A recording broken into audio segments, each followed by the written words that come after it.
आज आपण बनवूयात महाराष्ट्र स्टाईल बेसन. त्यासाठी लागणारे साहित्य: थोडीशी मिरची, कांदा, कोथिंबीर, कढीपत्ता आणि लसूण.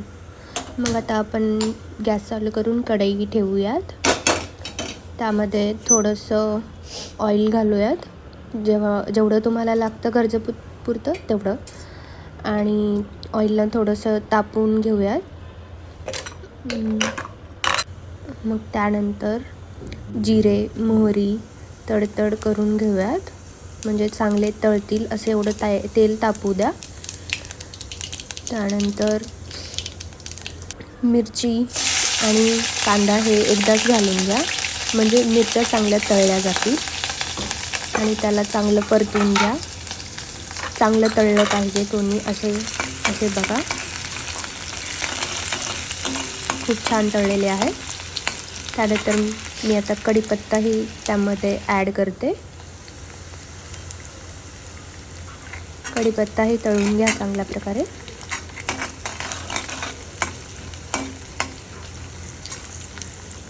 त्याचबरोबर लसूण पण टाकून घ्या. चांगल्या पद्धतीने सगळं तळत आहे. चांगलं परतून घ्या. त्यामध्ये थोडीशी मी हळद टाकते, म्हणजे चांगला कलर येईल. हळद टाकल्यानंतर परत परतून घ्या. चांगले तळलेले आहेत का कांदे वगैरे ते पहा. चांगल्या प्रकारे तळलेले आहेत. गॅस कमी करा आणि जेवढं लागणार आहे तेवढं पाणी घ्या. मला 1 ग्लास पाणी लागतं, त्यामुळे मी 1च ग्लास घेतं. त्यामध्ये गॅस कमी करून पाणी ओतून टाका. तुम्हाला लागेल तेवढंही पाणी तुम्ही घेऊ शकता. मग त्यानंतर शेवटचं आपलं मीठ चवीप्रमाणे ॲड करून घ्या.